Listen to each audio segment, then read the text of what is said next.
Hello everyone, and welcome back to A Theater Near You. My name is Kris Randazzo, and I'm joined this evening by the always totally expected cameo, Paul Giroux. I'm doing what a Spider-Man can do. And really good lawyer, Sean Doyle. I'm a really good lawyer. That worked on a couple of levels. We had a pretty serious blockbuster fall into our laps, and it was such a wild movie we just had to talk about it. Did the latest Spider-Man movie live up to its frankly unreasonable hype? Let's find out. But first, how are you, gentlemen? I'm great now. I'm great now that I can be on this podcast via the internet with all of you. I didn't have internet till moments ago, but through a rush to Best Buy and back, I'm doing great. Your dongles are all functioning as God intended. Yeah, I was worried about my dongle for a little bit, but dongle's good now. Good, Yeah. good. I'm doing great because of the movie I got to watch last night. Because I just saw Spider-Man, and it's not even bothering me that I'm a little bit quarantined. It's fine. Yeah, Second or third hand COVID exposure. All right, fine. I'll stay home for a while. No problem. I just got to enjoy a movie. I'm a happy camper. There's a lot of Omicrons out there, I heard. Yeah. These Omicrons, they're everywhere. I have a copy of Omicron for Sega Dreamcast. It's for all you 5 Dreamcast video game nerds out there. For all you cartoon nerds out there, I can't hear them say Omicron on the news or NPR and not hear Omicron Persei 8. Like, the words fill in and it puts a smile on my face. And at some point, I'm going to smile when they're talking about something terrible and somebody near me is going to get the wrong idea. Totally samesies. I've been walking around here calling it Omicron Persei 8. I have Futurama ringtones on my phone, and the more upsetting a person is, the more ridiculous I make their ringtone.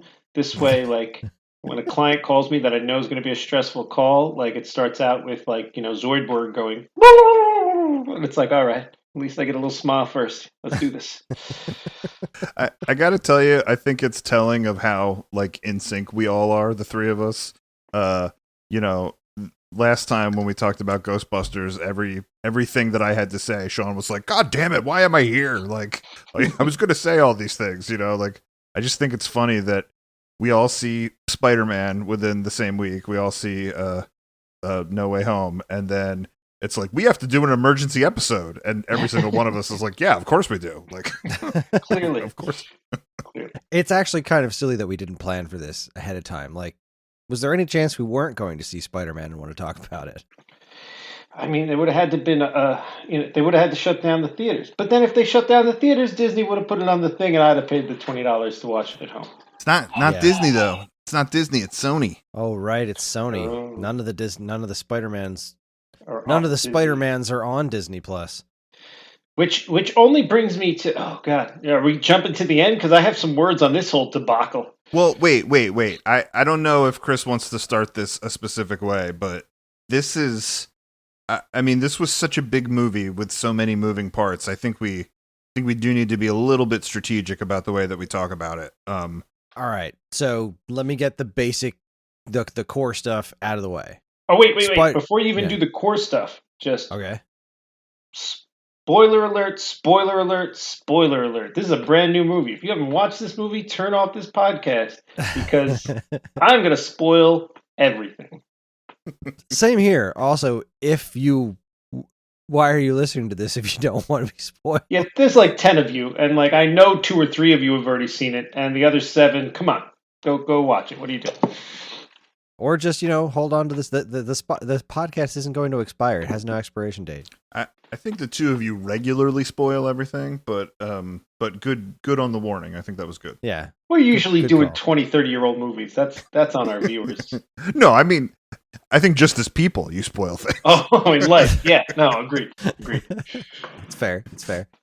All right. Spider-Man No Way Home was released on December 17th, 2021, distributed by Sony Pictures. It was directed by John Watts, whose other film credits include the previous 2 Spider-Man MCU flicks and a bunch of music videos from Fatboy Slim and Death Cab for Cutie. The movie stars a metric ton of people, including Tom Holland, Zendaya, Tobey Maguire, Andrew Garfield, Willem Dafoe, Alfred Molina, and so on and so forth.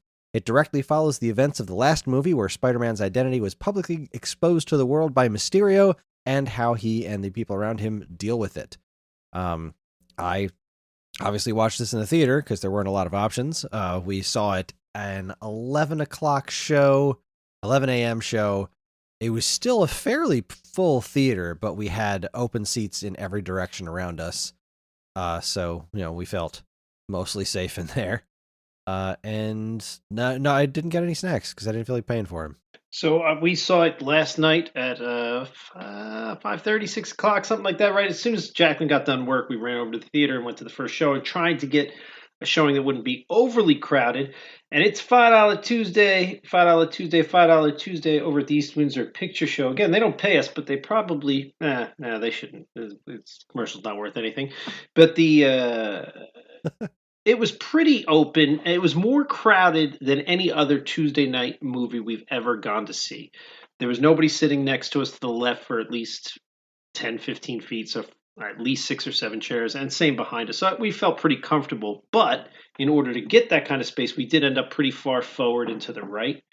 But these modern theaters with these recliners, I feel like just about every seat's a good seat. There's very few bad seats. Yeah, that is definitely a nice thing that has changed. And hoping once seriously, I love going to the movies so much, and I'm glad I got to see this before things went totally afoul again. I'm just hoping that someday, if this pandemic ever does end, that I can get back to regularly going to see movies in the theater, because man, they really updated the Tilton down here. It is a phenomenal theater with big comfy reclining seats, great screens. It's just fantastic, and Which I is want to live there. That's wild because for so long the Tilton was the one I was sure was going to close any day because the other two were better, and then the one kept trying to burn itself down, and the other one just kind of stayed complacent. It's not a bad theater, but it didn't. It was the premium theater, so I just kind of sat there, and it's Hamilton still fine. Commons. Yeah, it's still fine. The other one that tried to burn itself down, that one's toast now. That's not open at all. Oh no, that's gone now. Yeah, and the Tilton did close for a while, and then somebody bought it and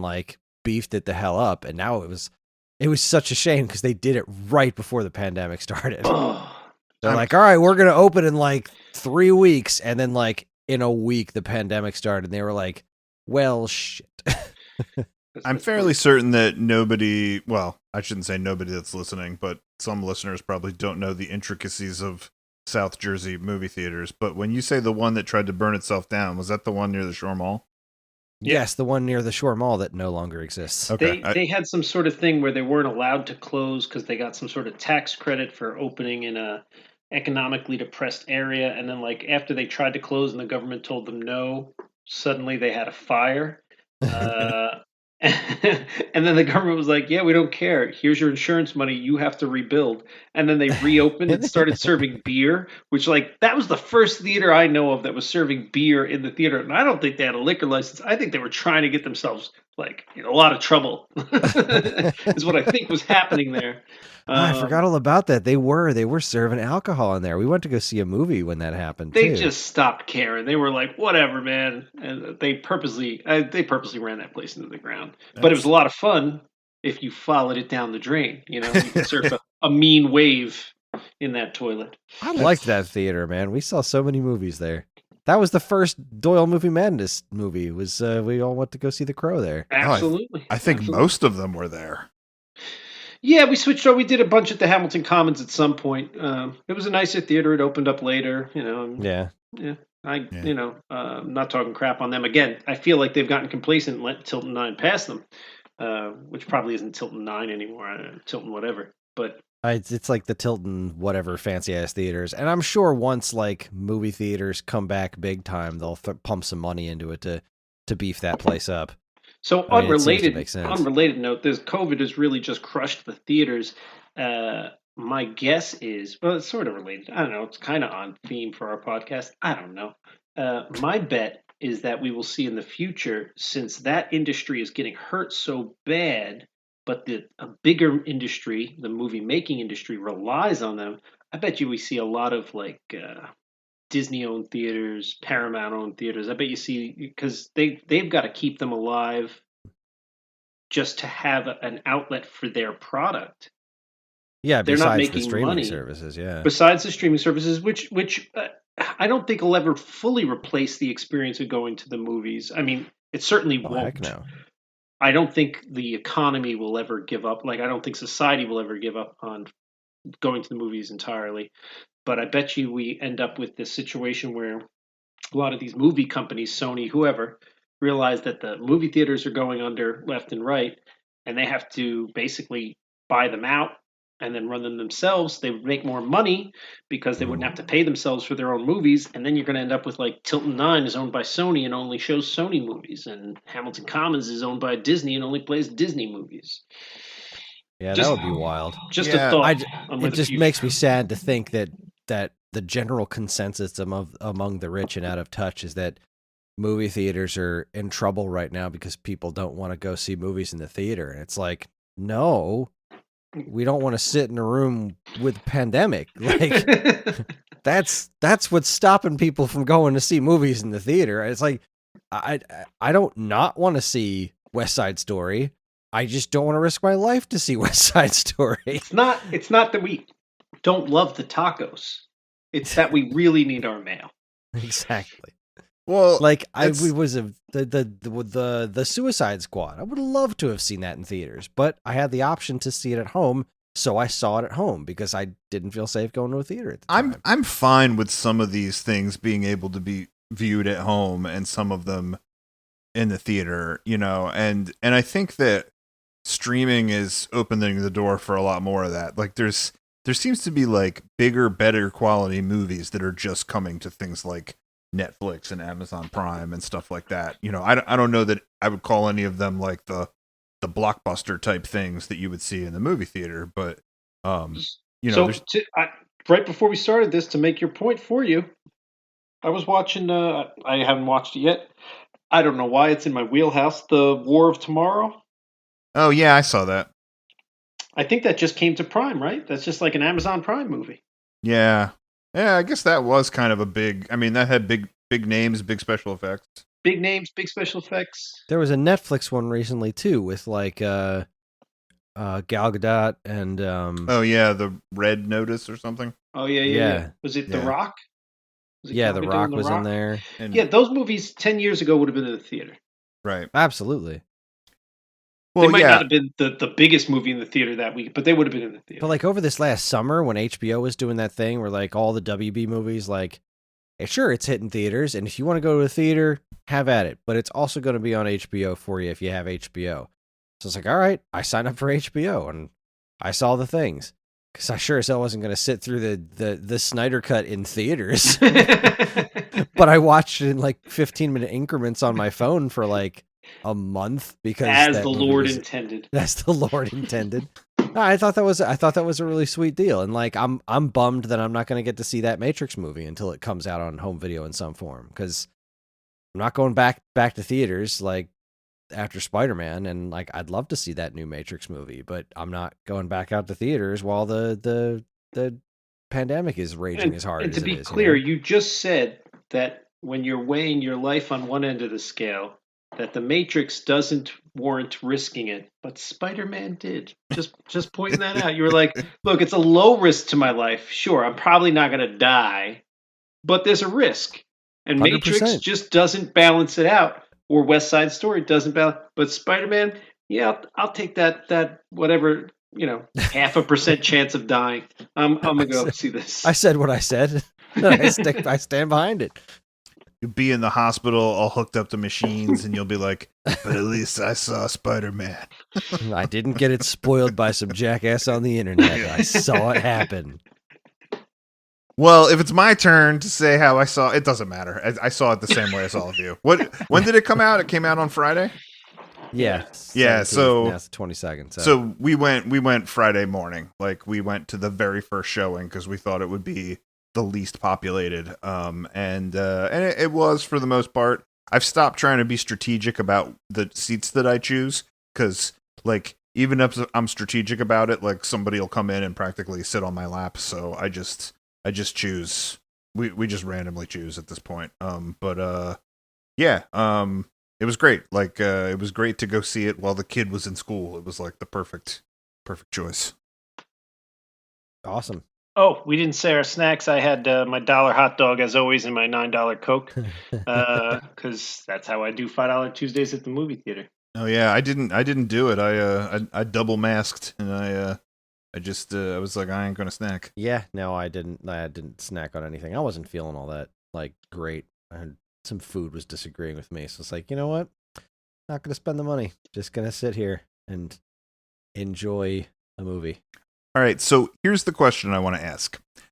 With all of the with all of what we saw in the trailers and all of the sort of internet buzz before this movie, I know that we can say that we try not to look at the trailers. I know that we could say that we try not to have things spoiled for us. I think with this show, with this movie, there was so much out there and so much like swirling rumors that I feel like you had to have had some sort of expectation going in. Even if you were trying not to have an expectation, I feel like you had to have something in your mind about what might happen. So I'm curious to know what you thought the movie was going to be as opposed to what it was. You know, what did you go in there expecting versus what did you find? All right. I'll answer this one first because it's actually kind of a fun story. I mostly expected to see Tobey Maguire and Andrew Garfield, right? Because their villains were in the movie. And I don't know if you guys saw that trailer. One of the trailers came out and like Lizard is jumping through the air and then like something hits him and nothing hits him, but he's animated as getting hit. And it's like they totally like took out one of the Spider-Men that they superimposed on there that's like kicking him in the face or something. Like, all right, so there's definitely going to be multiple Spider-Men in this movie. So I just assumed they were going to be there, but then I try never to like properly predict these kinds of things because like really maybe they didn't get Toby. Maybe it was just going to be Andrew Garfield and there's just going to be two of them. So like I didn't really 100% know what to expect there. We watched you just got to love the timing of all this. We've been watching Hawkeye, right? So the Wednesday episode of Hawkeye confirmed Wilson Fisk, Vincent D'Onofrio back as Kingpin. So we sat down in the movie theater and Karen was like, if I don't get any goddamn Matt Murdock in this movie, I'm going to lose my shit. I love and then right in the beginning, right in the beginning, there he was. And like the whole theater was like, I did not expect him at all. I thought that was totally debunked earlier. I was like, I don't think they're going to do it. I don't think he's going to be in there. I know they just said if and when Daredevil shows up in the MCU, it's going to be played by Charlie Cox, but I didn't think it was going to be this. And I was very pleasantly surprised. Everybody in the theater like applauded, which was great. And that scene was fucking perfect too, but we'll get to that. Sean, what about you? What were your expectations going in? So look, you guys probably won't believe this as much as it's true, or maybe you will. I don't know. You know me pretty well. I am not on social media. I don't, for all intents and purposes, I don't have a Facebook. I know it exists, but I haven't been on there in 6-7 years. Every now and then, Jacqueline checks it and lets me know of all the, birthday parties that we didn't go to because they only invited us on Facebook. You are better for it. Yeah, I'm not on any social media websites. I don't surf the net in any meaningful way. I use the computer all day for work, but that's email, and there's not really anything that pops up on me. eBay, email, check the hockey scores. That's about it for me on the internet. Even with that, I could not avoid knowing a lot about this movie. Me and Jacqueline went and saw 2 or 3 movies in the last 3 or 4 months. They all had Spider-Man trailers, right? So I feel like, and it's a common complaint for me, and I've probably said it before on this podcast, I feel like I already knew about the first half hour of this movie. There was no surprises other than the one glorious one. There was no real surprises for me. I basically knew the intro of the story, right? The trailer made it pretty obvious, and it kind of, again, it makes it sound like I'm trashing the movie. I freaking loved this movie. I don't like how much they give us in the trailers these days. And in the trailers, you can clearly see Doc Ock and Green Goblin and a couple of the other guys. I don't remember if I knew. I don't think I knew Sandman was in it. So maybe I didn't see a trailer with Sandman, or I missed it in the trailer, right? Because I don't go back. He was really they never really focused on him. He was like in the background at the end, like.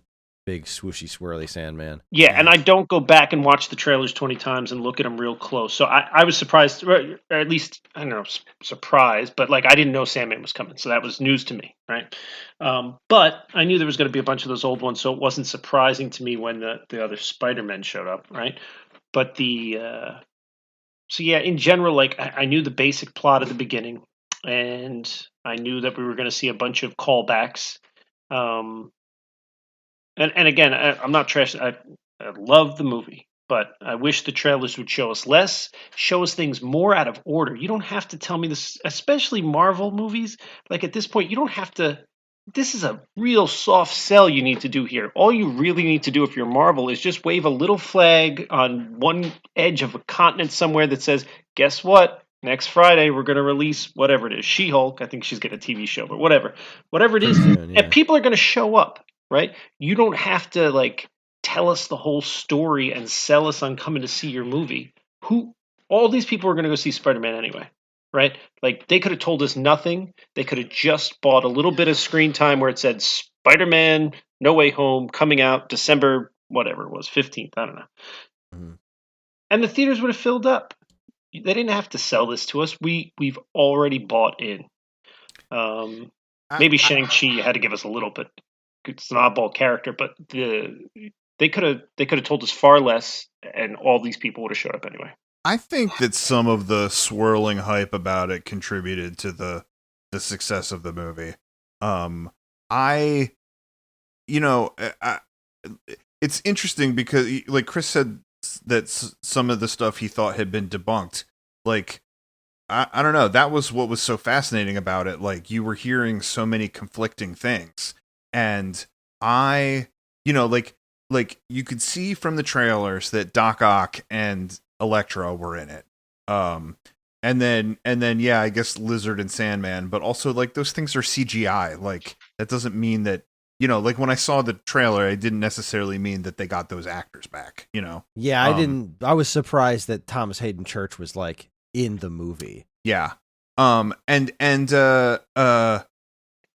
Green Goblin, we saw him in the trailer, or I guess we saw the pumpkin bomb and we heard his laugh. Right. So, like with any of these people, I was like, is Defoe going to be in the movie? Is he going to make a cameo? What is it? There had been rumors that Tobey Maguire had been seen on set.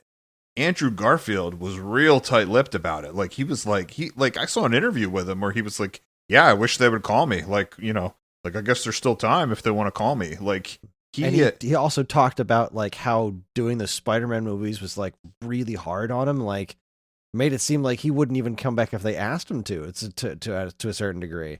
Yeah. So, I think that there was a lot of conflicting information and swirling hype about it. I didn't think a movie like this was possible to be made. Like, I really didn't expect this. And now I'm sort of shocked at myself that I didn't expect it. Because I literally thought some of these people were going to show up for a cameo here and there, like I thought maybe Doc Ock would show up for a fight or something like that. And then I literally thought the movie was going to be like Spider-Man and Doctor Strange traveling to different universes and trying to fix something or right some wrong. Like I literally thought that was what the whole movie was going to be. Like I didn't expect what we got. I really thought that the trailers had showed us pretty much all we were going to see of the villains. And I'm mad at myself for thinking that.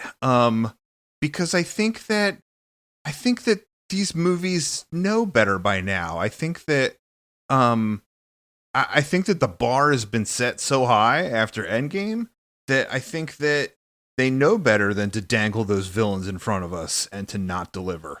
Have I ever told you guys how my theory about why I think that the George Clooney Batman and Robin movie is the most important superhero movie ever made? No, but God, I want to hear this.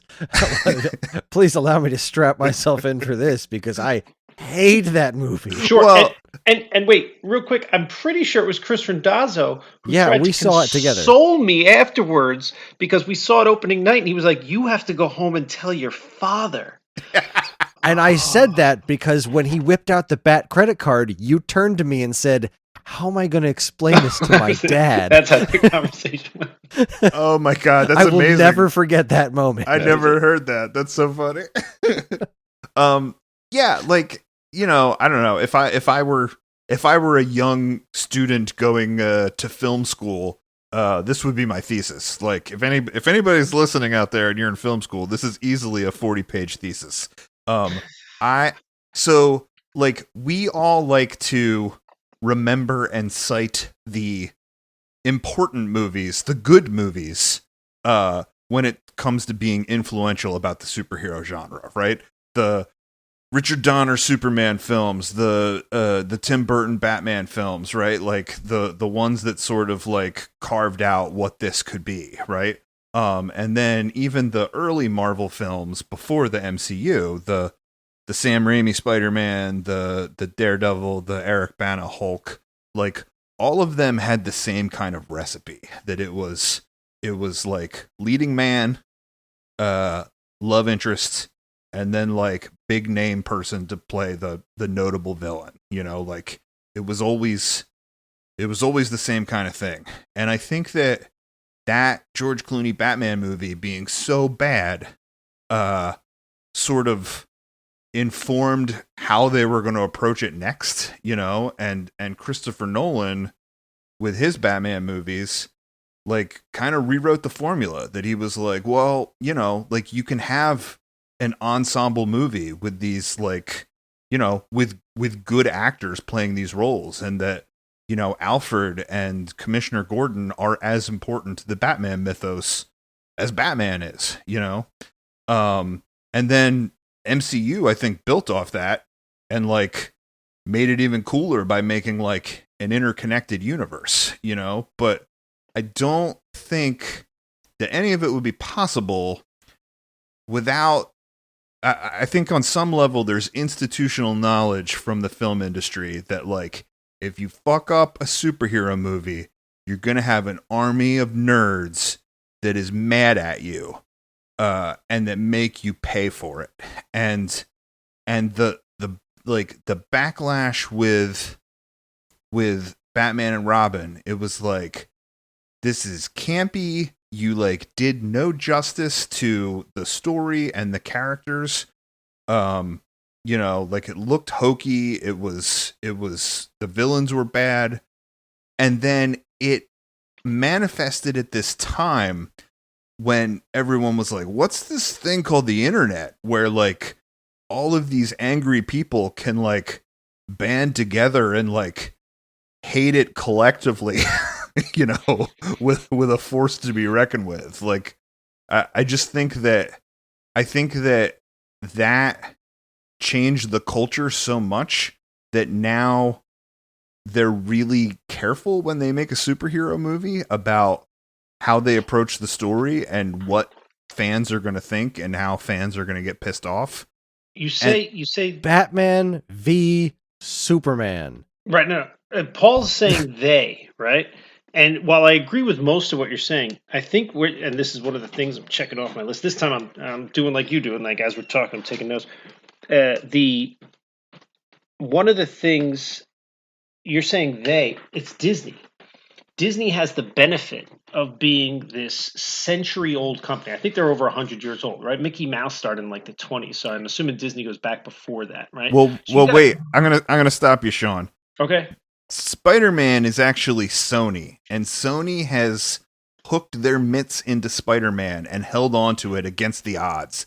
That's even the whole reason why the Andrew Garfield Spider-Man movies were made, because if they didn't keep making Spider-Man movies, they were going to lose the property, and that was the only one. They were the Roger Corman Fantastic Four all over again. That was the only one they had. So now, with this Fox merger, Disney has pretty much the rest of the MCU, but they don't have Spider-Man. And I think Sony is really making the most of this. Like, they they know that this MCU thing has built-in marketing and that they need to sort of keep them happy and stay in the game that way. And then I think that they also got all these other things that they're making, these Venom movies and stuff like that. I think they have some long game about how to connect this stuff. And I think that with how big the MCU is, with all the stuff that's happened after Endgame, like how high the bar was raised at Endgame, that like if they didn't have a big spectacle like this, it was going to go poorly for Sony. Sure.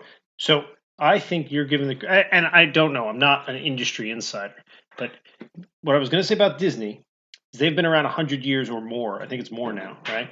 They have the longevity that few companies have. And I'm not saying there aren't other companies, they're sure. They have the longevity to realize, it's not about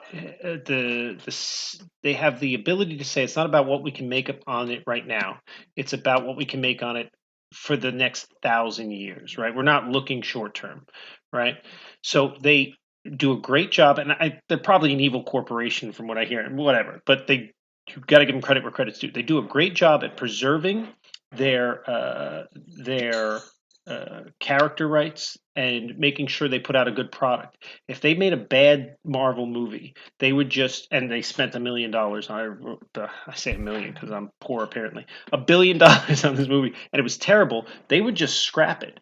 They have the foresight to say, look, we're not going to sink our franchise over $1 billion.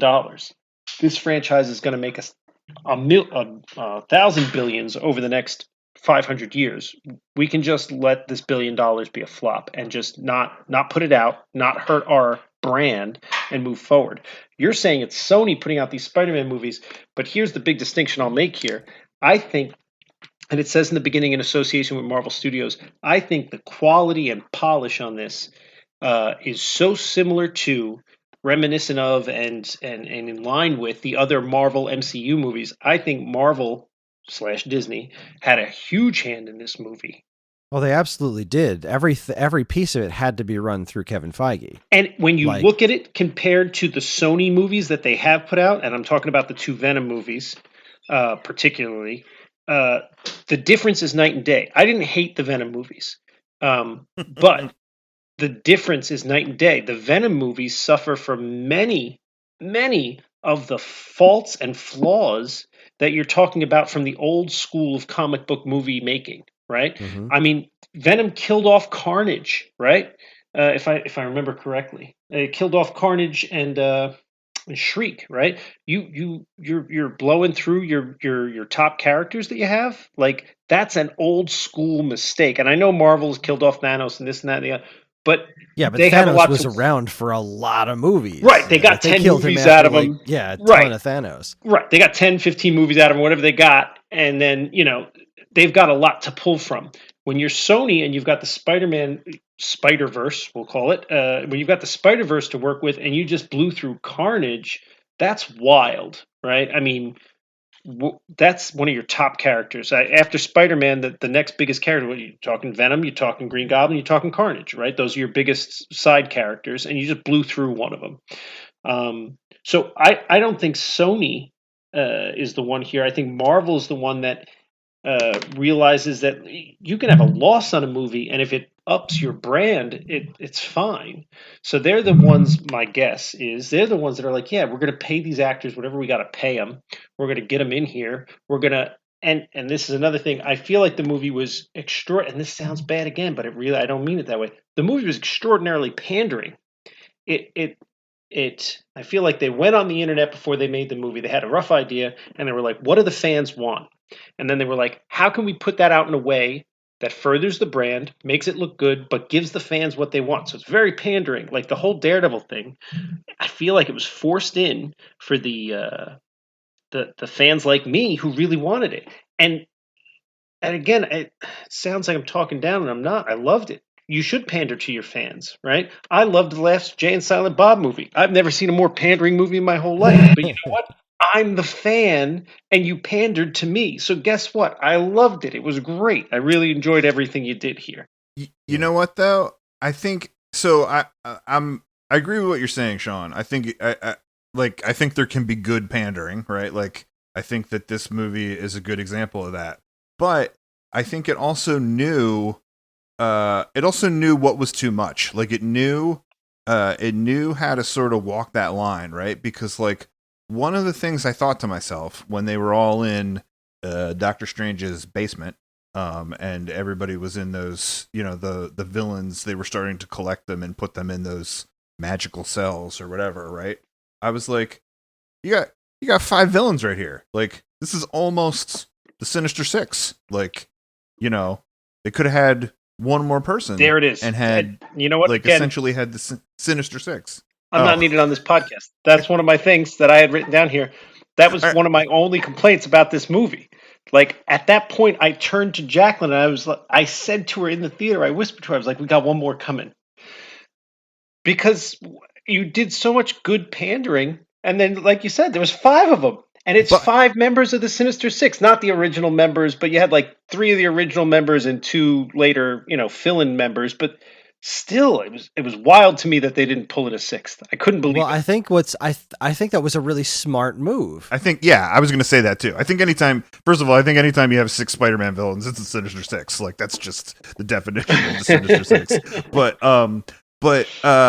yeah, I think it was a smart move, because they needed to follow the rules that they were setting in this story. Like there's a lot that can be forgiven just because it's magic. It's Doctor Strange and it's magic, and we can go like, oh well, we don't understand the magic. Like, I guess this happened, But they set up this thing where he breaks the spell and he says, anybody that knows that I was Peter Parker before should still know that I was Peter Parker, and it went across all these universes. And I think they did a little bit of, stretching things to like pull these characters in at the moment before their death or whatever it was, but like whatever, it didn't matter. We bought it. Like we were happy that they were there, but the reason there's not a 6th one is because Andrew Garfield never got a 3rd movie. Like if he got a 3rd movie, there would have been 6 of them, but there was a Green Goblin in the ASM universe. They could have pulled Young Goblin or frickin' what's his face's Venom. Like there could have been another villain to throw in there for sure. Even if Venom had showed up, that's 6. Or you could have grabbed Shocker or Vulture, who were still alive in this universe, and that's true. I don't. But he didn't attack them. He didn't need to send them back to a different universe, though. This conceit only worked with villains that he had to capture and send back to this different universe.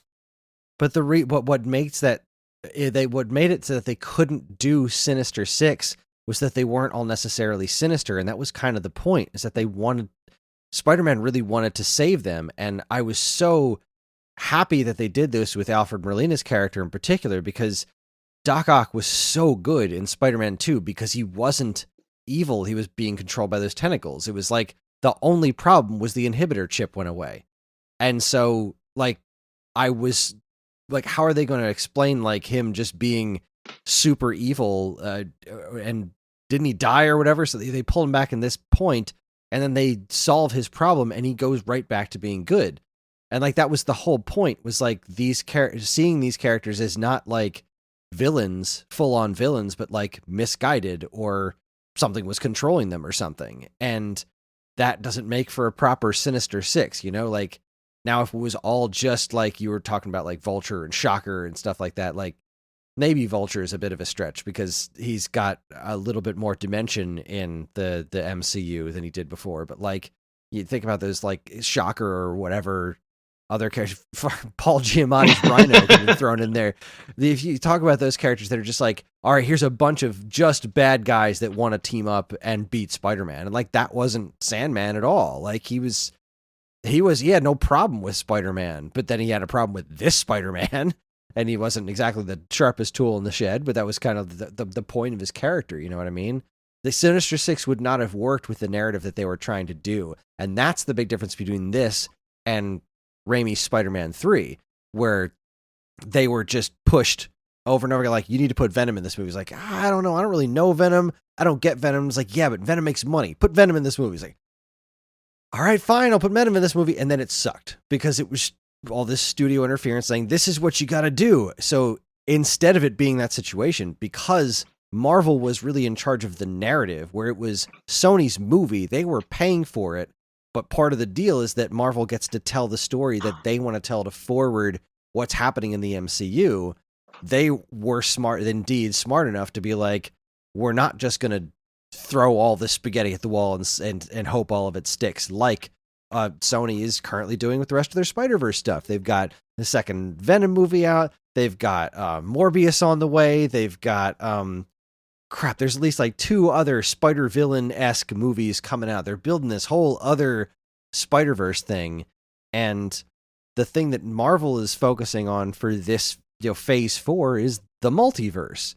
And so they were able to make all that work so intelligently and so naturally that shoehorning Sinister Six into it would have just been a bridge too far. And I think they realized that and were like, that's not the story that we're telling. If we're going to do Sinister Six, we'll do Sinister Six when we're ready to do Sinister Six. This ain't it. Well, and I really appreciated that. It made it cleaner that they were sort of concluding a storyline from each of the other movies, right? Like it wasn't just that villains showed up that were in previous Spider-Man properties. It was like a villain showed up from each story, and this was almost the conclusion to all the stories.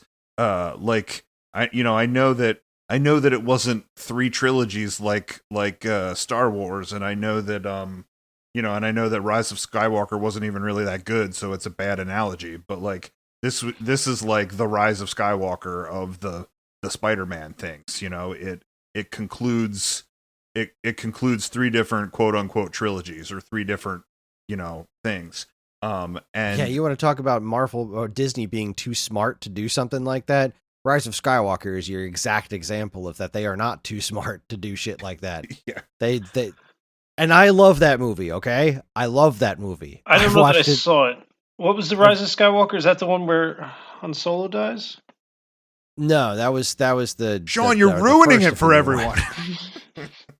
No, Rise of Skywalker was the last one where Palpatine's just back. And they're like, fuck it, Palpatine's back. Why? I don't know. Yeah, I don't Where was he? He was over there. Who the fuck cares? The movie was a mess, but I do love Star Wars. I really do, but I'm not the uber Star Wars fan that maybe I should be. And like the original 3 I grew up on, and then I saw the other 3 that came out after, and I didn't have as harsh a view as I feel most people did, but there was serious problems with all kinds of things in them. But I also saw good things in them. And then the new 3, I think I only saw like the first 2, maybe. I don't think I saw the last one. Oh, well. Rogue One was great, though. God, man. I love that. It made me want to just get into Star Wars again. Is that what it's called, Rogue One? Rogue One, yeah. No, I'm a Star Wars whore, and I love the sequel trilogy. That's a podcast for another podcast, though. Back to... We're way off. We're way off. Let's tie it back in. Let's pull it back in. Oh, so... I don't even know where we were at, but something you guys have hit on a couple things that were on my little checklist here that I made. And one of the things is what foresight or not foresight. What's the opposite of foresight? Hindsight. Good backward vision. Hindsight. Thank you. They really did a great job of turning around and saying what worked in all these other Spider-Man movies and what didn't, right? And they just grabbed the parts that worked. I didn't love the 3rd Spider-Man movie at all, but you know what was great in the 3rd Spider-Man movie, which is nigh unwatchable. I mean, it's really bad. Mm-hmm. But you know what was great? Sandman. Because that's what Raimi wanted to do. He nailed it. That was the villain he wanted to do. Nailed it. I mean, there's no part. If you just watch the 20-minute storyline, half-hour storyline that's in that movie about Sandman, and you cut out the whole, the Venom thing, the Tobey Maguire dance sequence, all the rest of it. It's great. Sandman, they nailed it. Green Goblin was great. Everything they grabbed, I feel, is the stuff they did right, and they left behind Paul Giamatti as the Rhino because you know what? It was a swing and a miss. It just didn't. And they mentioned it like as an offhanded joke, the same way that they mentioned Venom, you know, and I thought that was funny that the three Spider-Men got to like sit there and trade war stories. That, you know, he's like, oh, I fought an alien, and like I fought a purple alien in space, and then they're like, wait, you went to space? And I was thinking this as they did that, and I was like, this is what the writers were talking about. They were like, well, we're not bringing Paul Giamatti's Rhino into it. Let's make a joke about him because it was terrible. And Right. let's make a joke about the Venom because it was terrible. Like, you know, like that's what happened in the writer's room when they were trying to write this, was that conversation. Yeah, it served as, I thought it served as a sort of capstone to all three of the stories. And and I think that's why I am saying that I feel like this movie had no business being as good as it was, because it, like, in addition to giving what's his face, Tom Holland Spider-Man, like, you know, closure, like an ending, it did it for the other two before they went back to their universe. I mean, like, I'm not saying I didn't pay those Andrew Garfield ones a lot of attention. Like when the first one came out, I didn't even see the second one because I didn't like the first one. Well, I think I didn't see the first one when it came out. I just didn't watch it. And then when the second one came out, I was like, oh, I guess these things aren't going away. Like, I guess I probably need to see the first one so that I can get behind the second one. So I think those two movies sort of blend together to me. I don't remember what was in what and which was which, but I remember the Gwen Stacy death mainly because it was, you know, it was out of comic books, and it was the thing they got right. That was the thing that movie really nailed. I mean, again, that movie had lots of problems, did lots of things right. That was the thing it nailed. So when he jumped off after MJ, that was and saved her, you know, and they had that moment. Like, that was the sweetest thing. I lost my breath for a minute. I was like, that really hit me. And I don't even like those Andrew Garfield ones that much, but that moment really got me. You know, and they did it with Tobey Maguire and him stopping him from killing him with the glider, you know, like, like that was, like, they both had sort of demons in their past from the other stories, and it was kind of closure for all three of them. It was amazing. I didn't think something like that could be done. The catch one hit me too. I mean, it was partly because and Garfield did a great job with it. Like, he delivered that scene perfectly. So well. The fact that he caught her instead of webbing her, like, there was so many things that God. So that movie, it only nailed a couple things perfect, and that's one of the things it really nailed. Because the first one, when I went and saw that first Tobey Maguire, and I know it was MJ, and she was falling off the bridge, and Green Goblin threw her off the bridge or whatever. You saw that in the preview, and I went to that movie thinking he's going to kill her. And back then, comic books weren't as big a thing. Not everybody, like, I mean, they've always been around, but like, I was like, it wasn't as mainstream as it is today. And I was like, all these people are going to be shocked when this girl dies, right? And then she didn't die. And I was like, well, it was still a great movie. It's fine. It's fine. I've been waiting for a great superhero movie, and this was great. So then when Andrew Garfield actually did it, I was like, thank you. Like, there was problems with the movie. That part they nailed perfect. And to come back to that, it not only gives closure for Andrew Garfield, but like, that's a torment that's been hanging over Spider-Man in the comics for, like, I don't know. Spider-Man's not my main character. I haven't read every comic book, but like, that's a thing that's just hung over his head for 60 years now, you know? And to see some sort of closure, some sort of catharsis where, like, you know, he got a chance to do it again, and he did it right. Right. And yeah, that was such a freaking moment, man. Huge. And like, of all the problems in the ASM movies, Andrew Garfield wasn't one of them. I always thought he was pretty great. It was just the movie itself was kind of crap. And like, I liked at the end when Lizard changed back to a human. I was like, oh shit, that's Reese Ifans. They actually got him back for this, huh? All right. Good for you, I guess. I wondered, because I mean, I think that Thomas Hayden Church and that lizard guy were CGI for most of the movie for a reason. You know, I think it was like probably part of the agreement about how much time they were going to spend and like what kind of billing they got. But it was kind of cool that we saw all the villains like kind of different than they were before. You know that like Jamie Foxx wasn't blue. I didn't care that he wasn't blue. I liked that he sort of got that cool electro mask at one point. Yeah, they explained that because like the electricity was different in this universe. Like that was so cool that they went that far. And again, that's what worked and what didn't work. I think they got a lot of pushback on that whole blue thing. I don't know why they did it. It didn't piss me off as much as some people, but like it didn't make any sense. Like why would you change it up like that? It's just weird. Like it didn't make any sense. What are you trying to do here? So since it didn't work, they abandoned it. They came up with a plausible reason. They didn't just, forget it, but that's they picked what worked. Goblin's outfit with the goblin, they used, that was genius. Well, they used that Power Rangers mask to have him, to set up that same conversation thing that he used to do where he would talk to the mask and the mask was the split personality. The mask was the goblin, and then they did that in that alley where he smashed it and walked away, and it was the same kind of imagery they had in Spider-Man 2 when Spider-Man walked away from the suit. Yeah. And then it was cool because it gave him the opportunity to have a different look and sort of have that more like hobgoblin, like roby kind of look, that he got when he picked up the glider later. Like, it's like that was the whole joke. Like, and the Weird Al even said it in his song when he's scarier without the mask on. Like, Willem Dafoe's face was just like, he was the freaking Green Goblin. Like, he didn't need that mask. His face was freaky enough. And like, they just did that. They put a friggin' purple hoodie on him and then blew it all up and stuff so it looked like the Green Goblin, and his face was more than enough to carry that. Well, that was such a Willem clever way of Dafoe's doing what that. they did right, and the mask is what they did wrong. And they were like, we can fix this. It was just, what did we do right? Willem Dafoe. What did we do wrong? The stupid mask. You know what else was really great about the movie?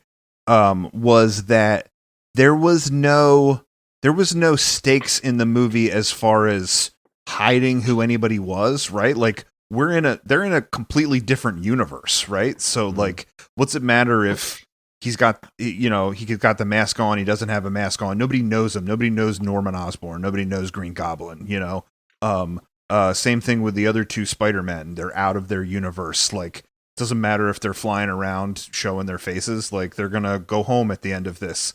So it's also like, if you're investing all the time and money to bring all of these people back, you might as well show them. And they did. Like, that was cool.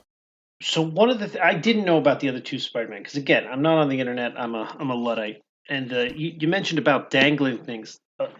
What was a little dangly for me, because I say that I knew the first half hour of the movie. I kind of knew the first half hour. I had a good idea of what was going to happen.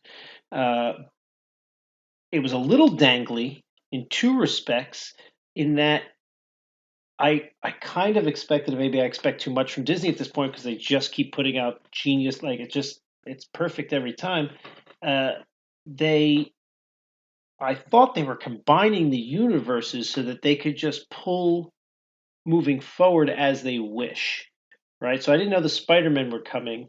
I knew that Doctor Strange was doing some sort of magic and he was going to mix the universes together. And we, clearly Dr. Octopus and Green Goblin and a couple other people were going to show up. But now they've undone that.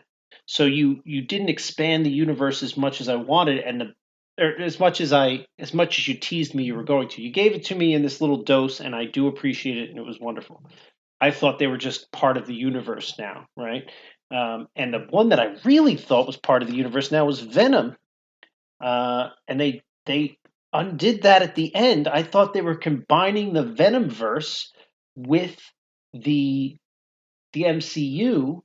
And I'm glad they didn't, because of all the problems you mentioned before. Well, certainly, but the when I walked out of Venom 2, I kind of enjoyed it more, thinking that that's what happened at the end, because I was like, you see what I said this to Jacqueline. I was like, that was brilliant. It doesn't matter that they killed Carnage, because if the universes just got combined, everything that just happened in this movie, while it was fun to watch and there was explosions, like again, Sony hasn't done anything wrong visually, right? I mean, visually, it's always, even the first one, I thought it was great visually speaking, right? So it's a fun eye candy thing, and I thought what a brilliant way if you know that you're taking your Venom character and just morphing him over to this other universe because the universes are collapsing together or whatever's happening, right? Why not have some fun and kill some characters? Because now he's in a new universe, and maybe the Cletus Cassidy in the MCU, maybe it's Woody Harrelson, maybe it's not. You could just redo Carnage. You don't. It's not a permanent death. You haven't done it. You just instantly undid whoever you just killed. It doesn't matter anymore, right? So I walked out of Venom 2 enjoying it more then than I do now, knowing that Venom just went back to that universe that is it now in tatters, like that you just messed Except up. that little piece of the symbiote stayed behind.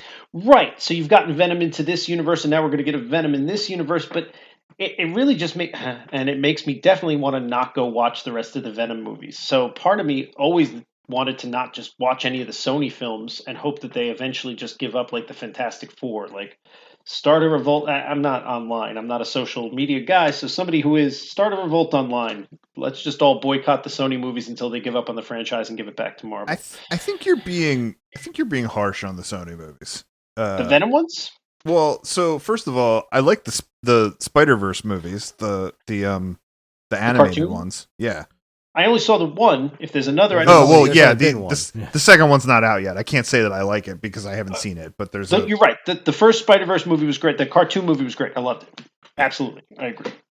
and I think that the Venom movies. I mean, like they're not great. Like they're not going to win any awards or anything. But like, I don't know. I think they're fun for what they are. I don't know. I feel like I have a whole lot of like theories and questions about this whole Venom thing that I don't know if we want to jump into or not. I mean, I don't mind doing. I don't know that we're done with Spider-Man, but I don't mind talking about the Venom movies. And I'm not saying they don't have good things. Again, I could compliment them on lots of stuff. I just think that they suffer from a lot of the old superhero movie errors, and that they don't have nearly the level of polish that the Disney movies have. Well, I haven't seen either of them. you saw Sean. You saw the new Venom movie before you saw Spider-Man: No Way Home.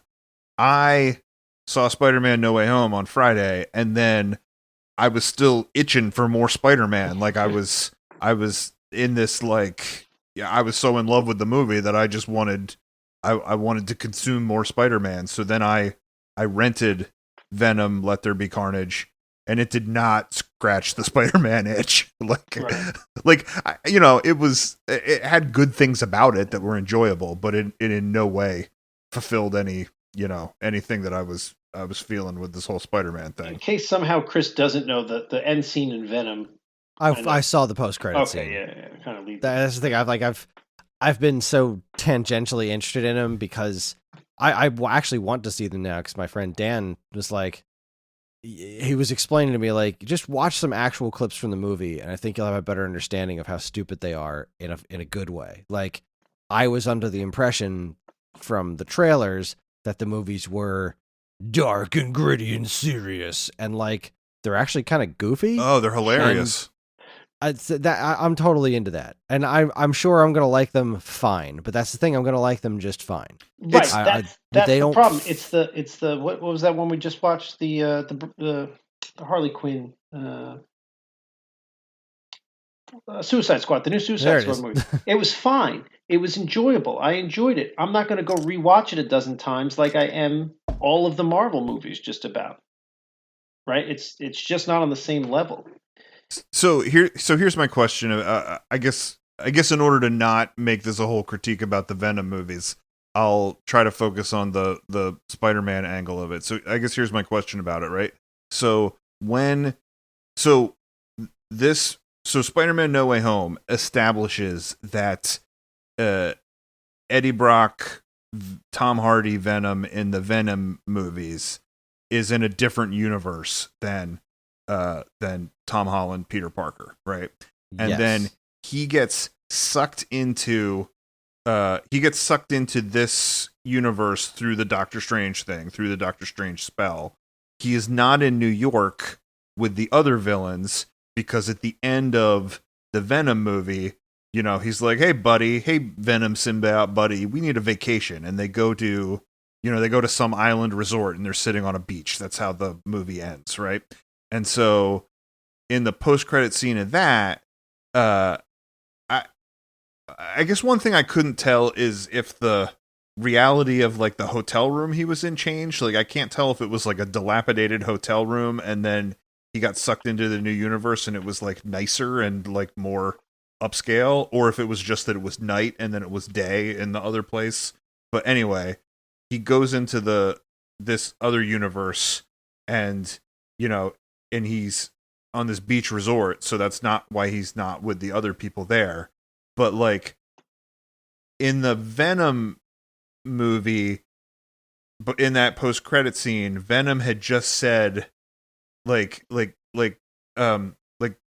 Eddie Brock says, "You're keeping things from me, Venom. I thought we didn't have secrets." And he says, I'm a symbiote with like hive mind knowledge of the entire universe. If you saw a fraction of what I know, it would blow your little mind. And he was like, all right, well, just give me something, So like it makes you like, I guess my question is like, is the Venom hive mind thing connected across universes to the Venom that was in the Tobey Maguire movie, and that way he knows that Peter Parker is Spider-Man, so it pulls him in across a universe? Or am I just reading into this too much? Nope. No, that's exactly that's the only thing that makes sense. The only reason for him to be there. Although I've come to understand, and I didn't see Amazing Spider-Man 2, that Electro didn't know Peter Parker was Spider-Man. I don't remember him finding out, but whatever. I don't care. Yeah, I don't care. But yes, that is the theory. And like, if I had to venture a guess, the symbiote didn't know Peter Parker was Spider-Man per se across the multiverse, but as soon as they got pulled into that universe, because he shouldn't have gotten pulled into the universe if he didn't already know. But I think what Paul said, because remember, Doctor Strange only ended up pulling in people who did know that Spider-Man was. Yeah, no, you're right. Yeah. But I think what Paul said is accurate. I've read a lot of comic books, but I am not a Spider-Man or Venom expert. But I think this is the King in Black is the comic book series that this is. There's this whole planet. Oh God, any nerds listening would just be mad at me trying to do this because ugly. But yes, there's a whole planet that's just basically this blob of symbiotes that Venom is a hive mind with. And then there's kind of a question as to whether they're all there guarding the universe from the center of it, or if they're his guys that he sends out.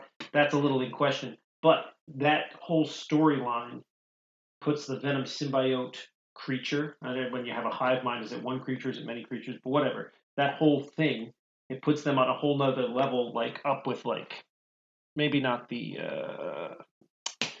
Phoenix Force, but like just shy of that. So suggesting that they have multiversal knowledge that they communicate through multiverse would, as far as I know, fit right in line with that. Like it's they kind of made that character an epic, almost what do they call him, like Galactus or a celestial type being. Like it's way over the top, old, ancient, like beginning of the universe, probably multi-universal knowledge shared through that thing. So yes, I think that makes sense.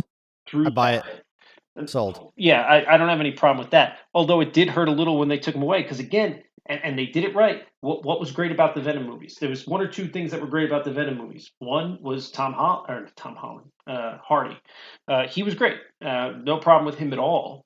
And a little bit of the humor. They did the humor really well, and they kind of pulled that in. They brought him in, and I thought they were going to leave him here, and then they took him away. So there was a little bit of a dangling that in front of my face. I thought we were just getting Venom in the Marvel Universe now, and I was excited about that because while I do have a lot of problems with those movies, he is not one of them. And if you remove him from that universe and just slam him down in this perfect world you've created, well, God, that's the best of both, isn't it? Yeah, that would have been great. And it doesn't really make any sense to me why the symbiote bit got left behind. Like, it's part of one creature. I don't really understand the logistics of it, but whatever. Again, I don't actually care. So if Dr. Octopus took a poop, Did the poop get sucked back into the? I think they're just. I think they're just leaving the door open for possibilities. I think if they want to do a Venom story in the MCU, then they've given themselves a doorway to do it. I don't honestly know what's going to happen next. Like, I think that, I think this might be it for Tom Holland. Like, I think he said he was, he didn't want to do this anymore, that he made 3 Spider-Man movies, he made 3 Avengers movies, that he was like, that's it, I'm going to move on, but he said a lot of stuff. That's crazy. That's crazy talk. But even if you're right, they did. Who was it? One of the other two said, or no, maybe it was Electra. Somebody said something about a black Spider-Man. So Yeah, they and might just be lining it up to hand it off to Miles Morales. Miles's uncle was in the first one. Oh, right. So, Yeah. I mean, yeah, they can. I think there's definitely a plan to shift to Miles Morales at some point. But I'd be shocked and amazed if Tom Holland was actually done with this. Like, I mean, actors say all kinds of things. Yeah. This is Spider-Man we're talking about. I don't know. This felt pretty complete. Like this, Well, I mean, feels like it should be it for a while. Like I feel like they tied it up with a nice bow. They shouldn't go ruin it with some stupid thing next year. I want you to shut your dirty mouth hole. For a little while, yeah. I think maybe take a break. Maybe don't hit them as fast as they have before. But like, this movie ended where most people think Spider-Man should have begun in the first place. A lot of people's complaints about the MCU Spider-Man movies was that they're so not Spider-Man. Like, he doesn't he's not living on his own. He's got like a big support system and everything. And in the MCU, he's got the Iron Spider straight away. He's like super tech Spider-Man. He's got pretty much everything that Peter never really had in the traditional Spider-Man stories. Now, this movie ends where he's living alone. Nobody knows who he is. He's really a nobody, because actually nobody knows who he is. And like, that's it. He's wearing the spandex suit without any special Stark tech or anything like that. He has no access to any of that stuff anymore. So right now, the end of this movie is where Spider-Man, like traditional Spider-Man, begins with Tom Holland in that role. And I think that's why I felt like it was an ending as much as it was a beginning. Like this could be it. And sure, they could pick up with Tom Holland and tell more Spider-Man stories, or they could just end it here and shift to somebody else. I think the next set of whatever Spider-Man movies they do are gonna give him the actual ending. Like, yeah, him leaving Ned and MJ behind, like that's sweet, but that can't stick. If we want to give him an actual happily ever after, then we want to see him and MJ like together and back friends with Ned. But also, I think seeing him Miles Morales doesn't work as well if Peter isn't actually passing the torch to him. I don't think that's a good point. So I would be surprised if we don't get something a little bit more intelligent to link him to the next generation. But that's something that they're being forced to confront in these Marvel movies that they were never really forced to confront in comics, because you're not using real people. Like, these people are just going to keep getting older. So they had to kill, quote unquote, kill off Captain America. They had to, like, Robert Downey Jr. was getting too old to be Iron Man. So that story's done. And these characters are going to continue to get older because of the nature of the nature of the way movies and human beings work. So setting up this whole next generation, which is what they've been doing so well with like Yelena replacing Black Widow and Kate Bishop replacing Hawkeye, et cetera, like they're introducing Ironheart into the MCU through a TV show. We're going to get a Ms. Marvel that's being, played by a very young actress. Like, they're doing a very good job of setting up this next generation of Avengers characters. So yeah, I think Miles Morales is absolutely on the table for future Spider-Man movies, but I do think we need more of Tom Holland's Spider-Man to get there. Of the 3, which one's your favorite? Of the three Spider-Men? Yeah. Wait, the actors? Yeah. Oh, God, Tom Tom Holland. Holland. Yeah, Oh. it's tough because those are clearly the best three movies, I think.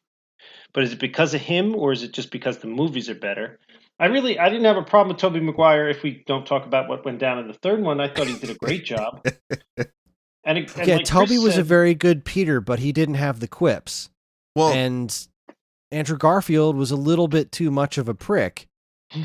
And Tom Holland had the kind of nervous, nerdy Peter and the quips as Spidey way more than the other two did. I just think Tom Holland nailed it. I think that's exactly what I was going to say, although I was going to say it in a slightly different way. I was going to say, I think that Tobey Maguire made a better Peter Parker, a less good Spider-Man. I think Andrew Garfield made a pretty good Spider-Man, a not so good Peter Parker. I think Tom Holland is the only one who's nailed both. And yeah, agreed. And so I'm going to say two things here. A, I thought it was interesting that when Ned waved his little Doctor Strange magic ring hand and pulled in those Peter Parkers, found those Peter Parkers wherever they were in our universe or in the MCU universe, that when we saw Andrew Garfield, he was Spider-Man, like he was walking around there as Spider-Man. And then when we saw Tobey Maguire, he was like Peter Parker, like he wasn't in Spider-Man garb when he came through. Because they pulled what works. Yeah. That being said,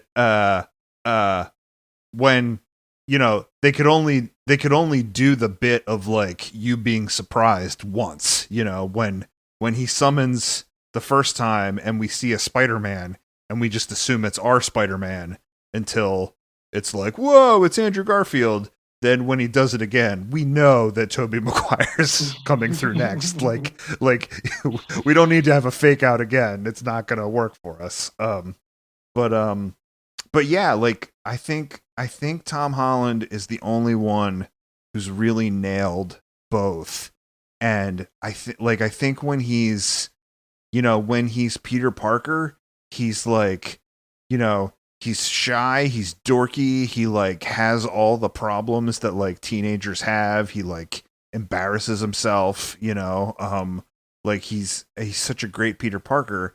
And then when he's Spider-Man, it's like he acknowledges that he has this confidence that he doesn't have when he's Peter Parker, and it's like that sort of like teenage I can do anything kind of thing. And like the other thing that I love that he does when he's Spider-Man is like he gets as excited about the things that he discovers as the audience. Like sometimes he's just, he's in the moment doing Spider-Man stuff and he's like, whoa, did you just see that? I just did this thing, like I have a metal arm. That's so cool. Yeah, like I don't think anybody's quite done it like he's done it. Like he's sort of masterful. Yeah. Now, speaking of masterful, J. Jonah Jameson, everything they did with him, I thought was just amazing. Like it was pretty on the nose, like where he starts off in his basement and then he's like selling his own brand of vitamins and stuff. Like, wow, they really went all in on this this particular it version makes of his so character. much more sense that J. Jonah Jameson is, in a current iteration of J. Jonah Jameson is like a Alex Jones InfoWar, Tucker Carlson fucking douchebag that I thought they were going for the InfoWar guy. I thought they were some direct. That's exactly what they were doing because he did the whole thing where he was selling his own vitamins and shit, and they just played completely perfect. Because the idea of a newspaper editor that hates Spider-Man is like antiquated. It doesn't. It really doesn't play now, And I think the only thing that was going to drum up that much hate for Spider-Man, just like drumming up that much hate for anything, is sort of that like right-wing pundit kind of vibe. Like that was spreading of misinformation. That was Mysterio's thing. Yeah. I love that they followed that up so well. They did everything about this so smart. Like almost everything. Like The fact that Doctor Strange just started casting the spell without having the conversation beforehand was like, I understand that you're doing this because this is how the movie happens, but like, really, you're not going to even like ask, like, are you ready? Like, are you going to do anything? He's like, no, he just goes down there and starts doing it, like, with knowing full well the consequences. It just seemed a little off, but outside of that, they put so much thought and care into making this work. And we've seen so many times before where if you have these kinds of things all thrown together, it can very easily go very south. And this was not that. This was done with love and care, and I absolutely loved it.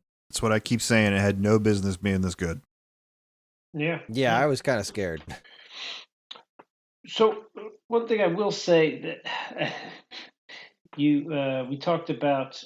So obviously there was the Matt Murdock or the Daredevil cameo, which I mean, there's no end to how happy that made me.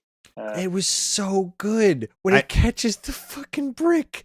Oh, it's just seeing him in that scene interacting with them. Like, first off, that he's in the same room with Happy Hogan, who was Foggy Nelson, and the Ben Affleck one is like a weird mind trip to begin with. But also just seeing Charlie Cox interacting with like the MCU proper like that was magical. And like just catching the brick, I'm a really good lawyer. Come on, that really was so good. When the word on the street was that he was going to be in it, I knew. I think I knew that he was going to be Matt Murdock. I think I knew with all the things I was hearing about it that it was going to be too much for Daredevil to show up. Like, I think I knew that somebody was going to need legal counsel, and that was going to be, the window in. So, completely. Well, I often will say, like, I don't know that much about this character. I read some comic books. No, Daredevil, I think I've read all the comic books he's ever appeared in.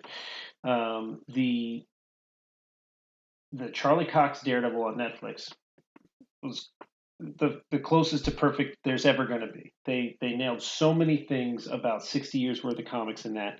And then it was canceled or whatever, and that made me sad. So when Jacqueline heard, because she is on the internet, that Charlie Cox was going to appear in this movie, she came out and told me. So that was a little spoiled for me by that, but that's fine. I don't mind that spoil because it made me so excited that was a possibility of something that was going to happen.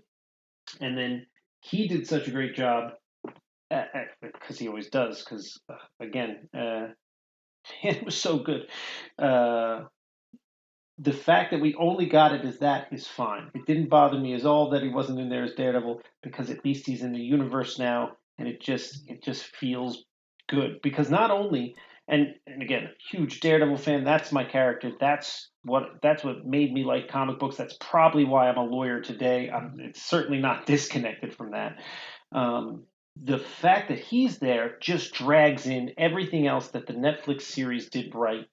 And I say series, I know it was like different series, but like they nailed so many different things in that, and just have this green light that yes, this is all part of the MCU. And I know they kind of alluded to it before, but then there were some worries that maybe it wasn't. The fact that they just pushed that button, it's like, yep, that's our Punisher, that's our whatever, that's our Luke Cage, that's our Jessica Jones. They did so many things right that it makes me so happy. I just thank you to the Marvel, who's it? Baji, for just giving that to us. I don't think you're saying his name right, but that's okay.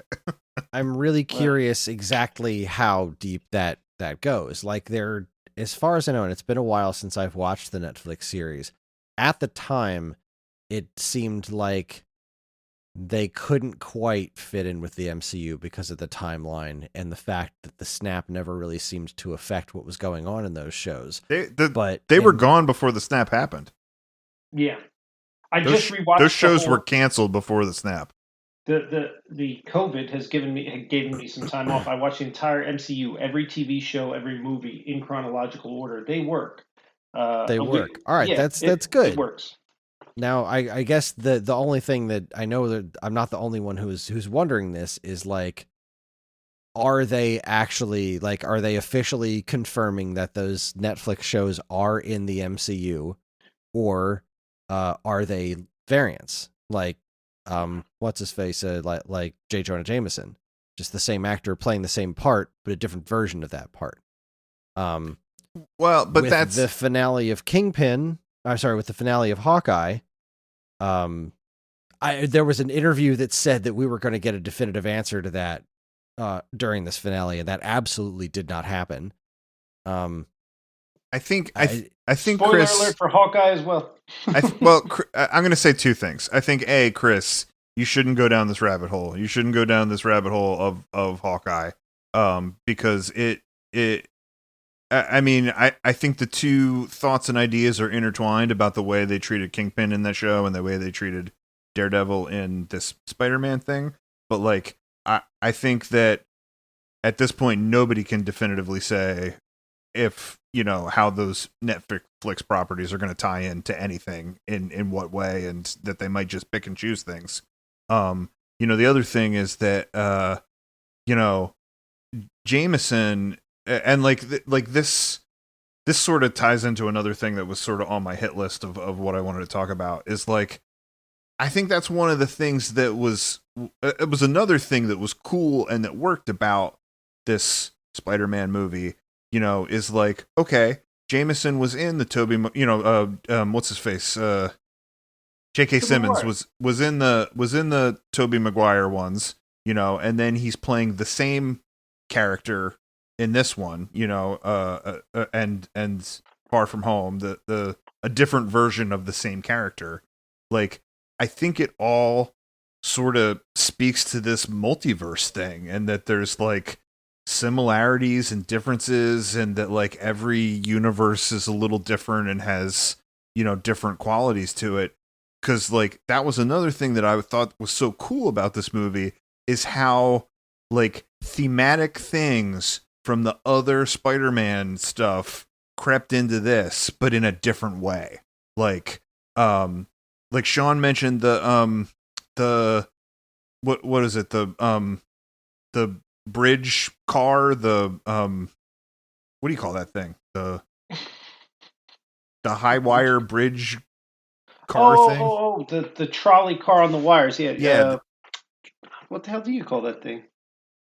Like the trolley car on the wires, like that. We saw that same thing when cable car. It's a cable car. Yeah, we saw that same, like, this, and the same look of the cable car when MJ and this Spider-Man were up on the bridge. Like, there's been different lines and different different thematic things that keep popping up in this story, and it makes you, I think it gives more of a sense that like these universes are connected, and you're just seeing different things play out differently this way. I guess that's the best I can describe it. So I think you're right. I think they did a lot of that on purpose, and I think part of it is to drive that point home. I would assume that Doctor Strange, the Multiverse of Madness, will answer some of these questions for us as far as how the universes are connected. And while I don't think that was a great end sequence, like, don't just show me that, like, they've never done that before. It's like, and they did that for did what they? was it, Captain America? The post credits on Captain America was the trailer for the Avengers. Was it? Yeah, All some right. assembly required, etc., etc. Okay. I don't love that, but all right. Yeah, I didn't love that either. But it's all right. So there's the trailer. There was the. I think that was a byproduct of it being a Sony film and not a Disney film. Like, I think there's different agreements when Sony produces it. Like, you're right, Feige still gets final say, but that it's like, oh, like, you used these actors of ours, like, we get to use these people in our next MCU movie, whatever their agreement is. But like, I think because the Disney ones so seamlessly set up the next thing, I think that with this Sony thing, they were just like, all right, well, show a trailer for our next thing. Like, I think that was, that's my theory, at least, that it was a byproduct of it being a different studio. You might be right. The what you were saying right before that about the multiverse. God, I know where I was going. I don't remember why I was saying it. I was gonna say there's that one shot where it looks like Doctor Strange is fighting a darker Doctor Strange, um, and I couldn't help but think back to the what if that just What If happened, series, yeah. and I can't help but think is that Doctor Strange? Are they just going to show us that yes, this is all? I mean, while it's all different universes, it's all one multiverse, and Mhm. all of this stuff is connected in that way. That makes the most sense to me. That's what I thought when I saw that Dark Doctor Strange. It's like, I think that's the Dark Doctor Strange from What If. Right. That's what I'm hoping it is. Because you know what the What If series, I enjoyed it until those last 2 or 3 episodes, and then I loved it. Right, it was good. I wasn't blown away, and then those last 2 or 3 episodes, whatever that I don't remember how many episodes it took. That the connected ones at the end, um, they made me love it. And for them to just try to tie that in even tighter, I mean, that would be wonderful.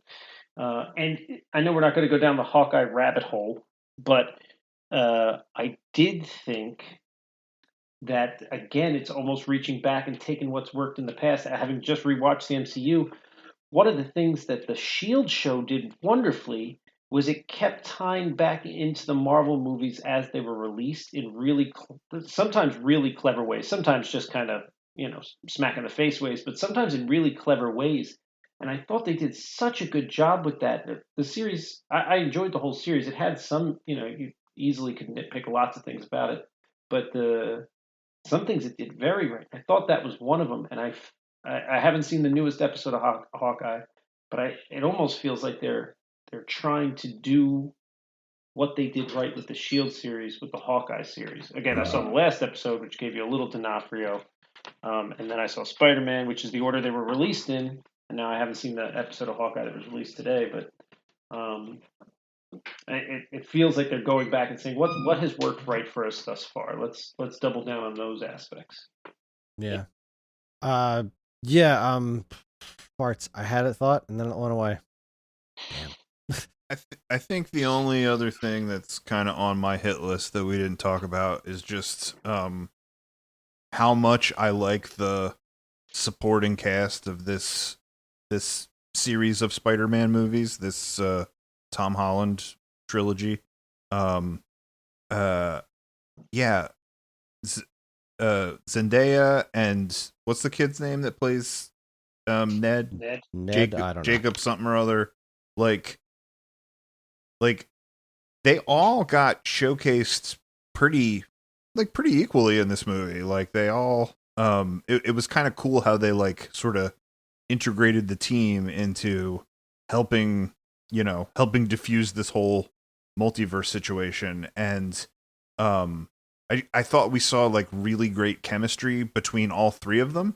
And I don't like I was a little bit like pleasantly surprised just because I think in some of the other movies, just the way, the other Tom Holland movies, the way that they were laid out, like, I think some of those characters didn't get as big a chance. I think he and Ned have always had this kind of like fun back and forth, like nerd energy. But, MJ in the first one, she like, I feel like she did a lot of just kind of like being in the background and like kind of being edgy and weird, just so that they could, give you that reveal at the end that she's MJ, like they kind of purposely distanced her. And then in the second one, when they were on vacation, like there was a lot of like him working up to talk to her, him working up to like tell her that he's Spider-Man or whatever.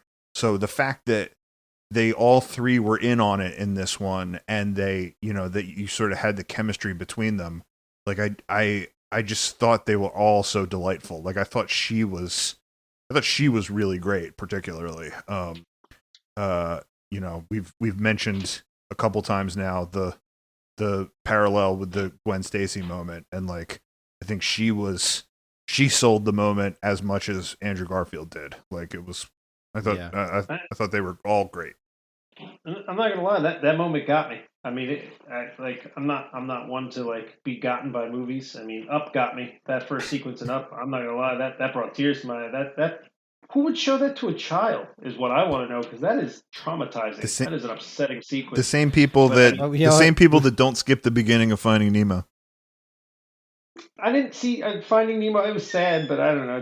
It didn't impact me. That Up one got me, and this scene right there. That I mean, I felt it. And again, I absolutely welled up for that scene. it No was question. they got me. I didn't see it coming, and then they hit me with it. And I was like, you got me. It hurts. It hurts. I was also really, really happy that Tobey Maguire wasn't killed. I was like, oh, don't you do that. Don't you dare. And then he's like, yeah, I've been stabbed before. Oh, okay, Oh yeah, cool. that's about right. The what you were saying about the ensemble cast, I 100% agree. I thought that the I'm going to call them kids because I guess we're old now. The two kids were great, and then but I think it goes further. I think Marissa Tomei and John Favreau, is that his name? Mhm. Yeah, Jon Favreau. I think they've been amazing throughout all three movies as well, and really, and while Chris made the point that it kind of takes away from, Spider-Man's the guy who can't make rent and he's all alone. It's a very suffering character. It does take away from that. It at the same time really fleshed out the movies nicely, and Marvel does a good job with that. Shang-Chi is a good example of just them doing a great job of making an ensemble cast and coloring in the background, so it's not a one-dimensional superhero. Again, learning from earlier superhero movie mistakes, right? You've got a whole world that this person is taking place in, and filling in those. I don't want to say B characters, but the surrounding cast is. If you don't have that, if it's not fleshed out, if it's not colorful, if you don't care, then you're back to making these the terrible superhero movies of yore that were just flat and unmeaningful. I said, Oh crud, lost it. I said too at the beginning of wrong with my this, brain? at the beginning of the podcast, how I was sort of like annoyed with myself that I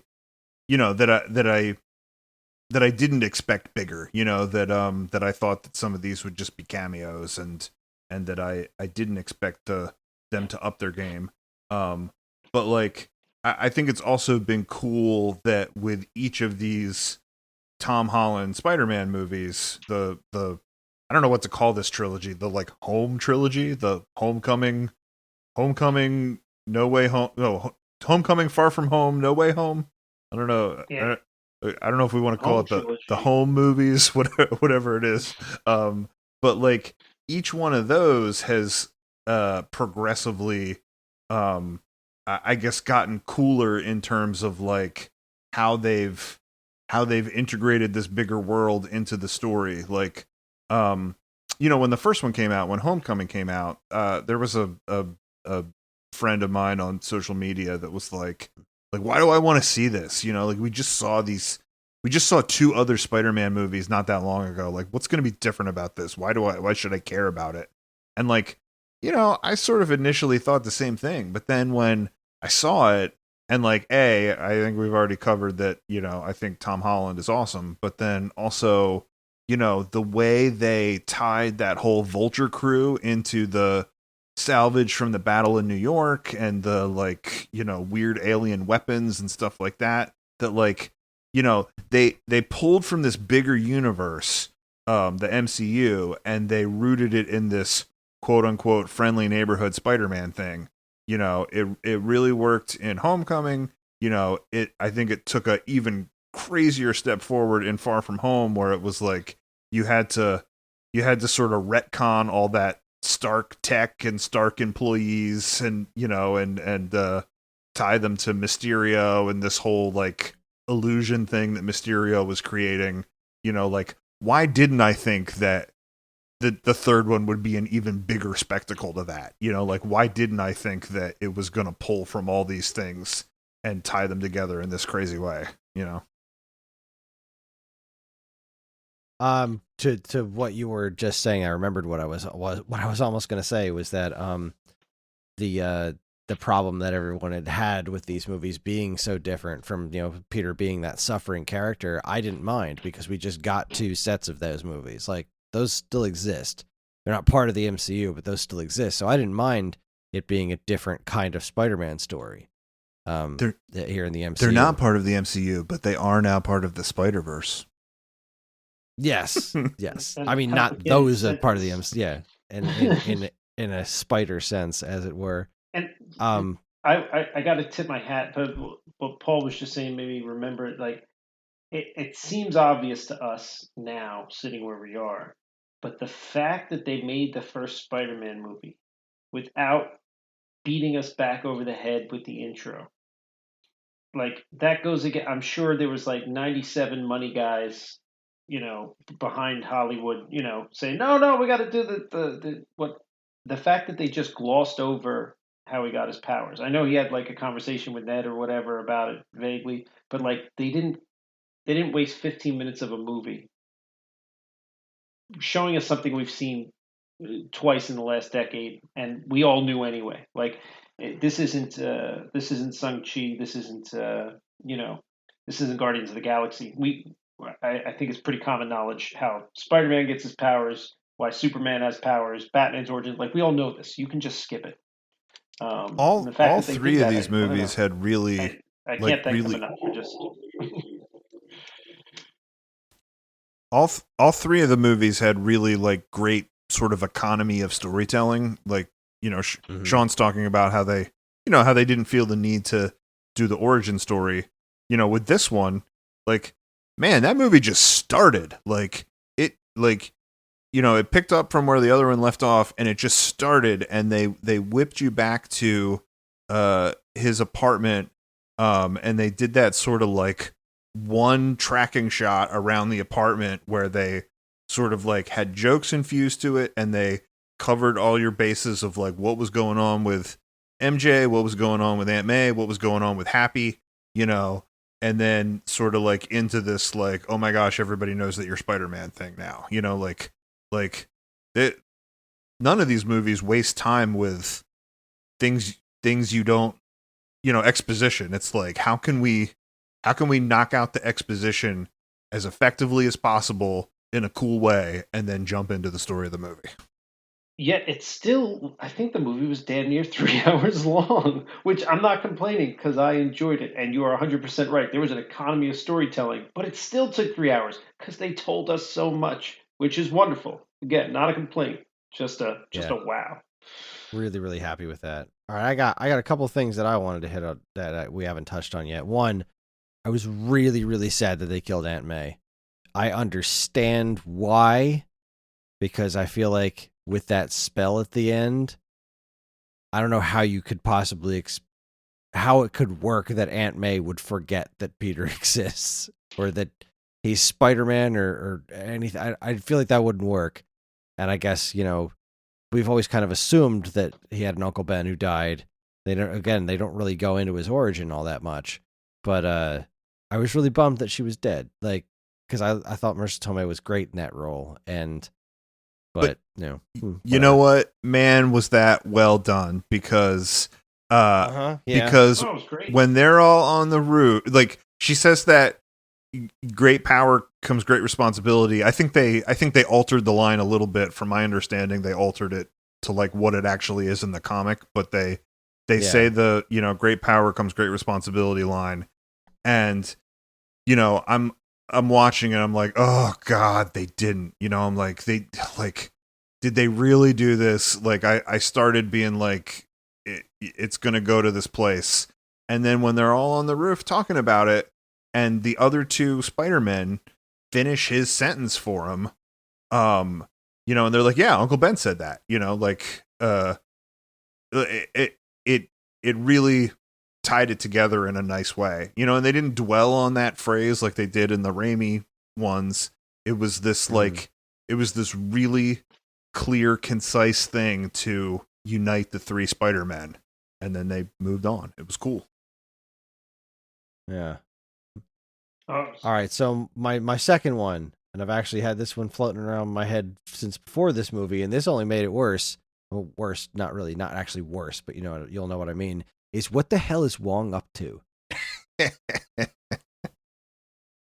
Like, all right, so we found out now he's actually the Sorcerer Supreme. He was at the end of Shang-Chi with the rings, being like looking into what is this message that's in the rings. So that was fascinating. But also, like earlier in the movie, he was having like a sparring match with Abomination, which is like, and like they weren't angry with each other. It was It was arranged, like it was a thing that they were doing. What the hell is he doing with Abomination? Where the hell was he going when he was just like, you know what? Leave me out of this. I'm out. I got more important things to do. What is your more important thing to do, Wong? I want some sort of special or something that just shows me what the hell he's been up to, because whatever it is, I'm very interested in it. If Disney doesn't think I'd watch a Wong movie, they're wrong. That character's great, and I am interested as you are. And the Abomination's clearly the sidekick there. Let's go see what's happening with Wong. If Because they've already confirmed that Tim Roth is going to be doing Abomination again in the She-Hulk series. To what extent, we don't know. I'm assuming Matt Murdock's going to show up in She-Hulk. They're both because lawyers. he's a lawyer. Yeah. Like that's seems an easy I in. feel like that makes a lot of sense. But everything they set up with with Shang-Chi and Wong was really interesting to me.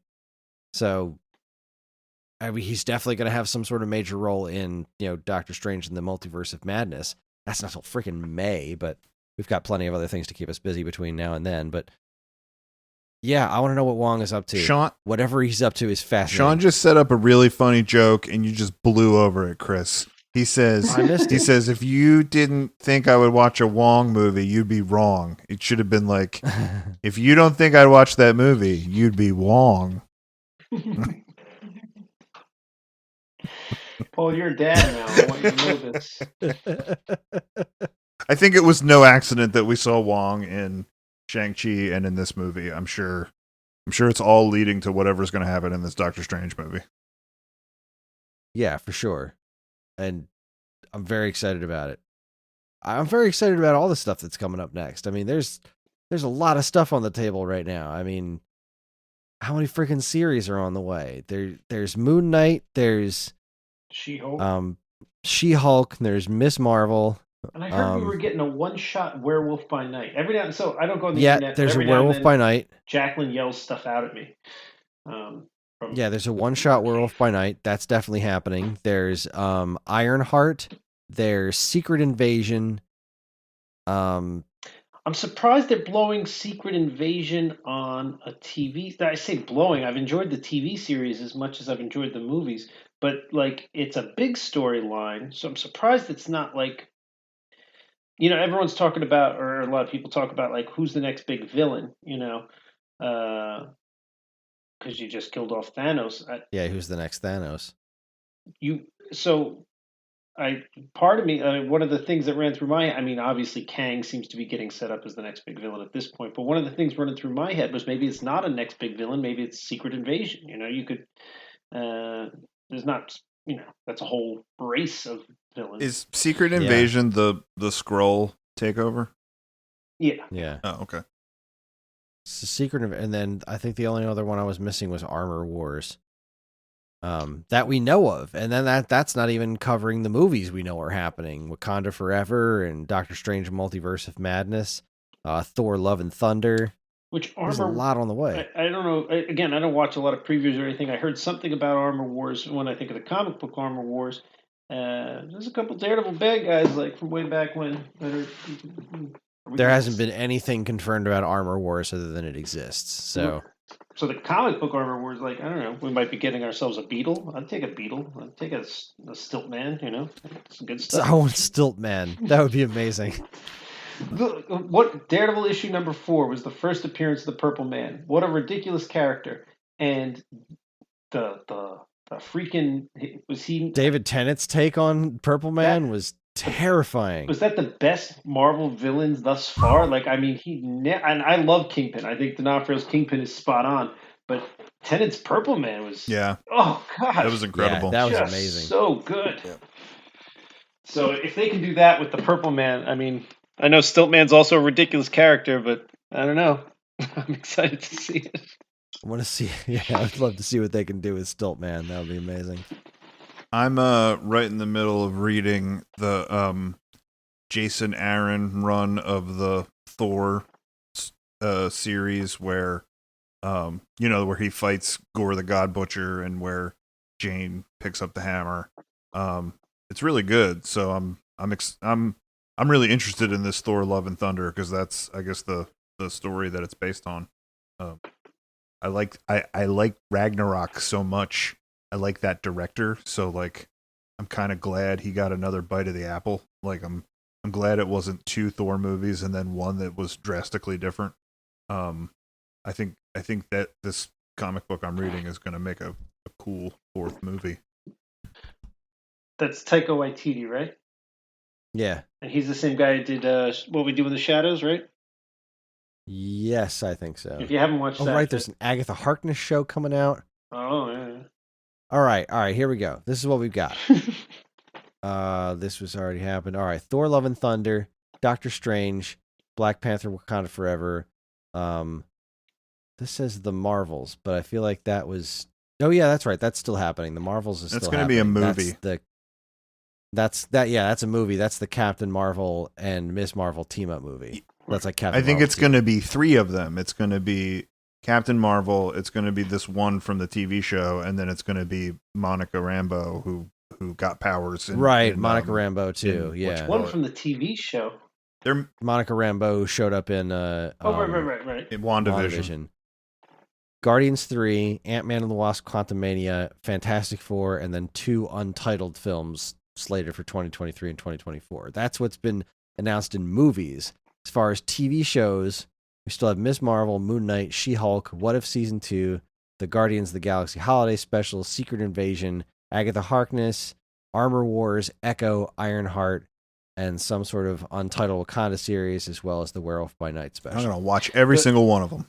The Guardians of the Galaxy, too. The Guardians of the Galaxy Holiday Special is cracking me up, and I cannot wait. You caught the riff tracks that they did like a few weeks back, right? No, I haven't seen a riff tracks in ages. They did a riff tracks for Star Wars Holiday Special.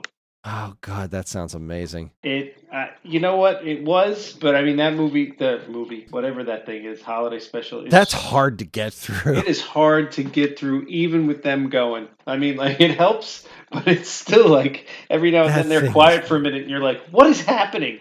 Is Grandpa Wookie watching porn? What is going on?" That's exactly what's guys. Happening. We've been talking for 2 hours. Are we really going to start talking about the Star Wars Holiday Special right now?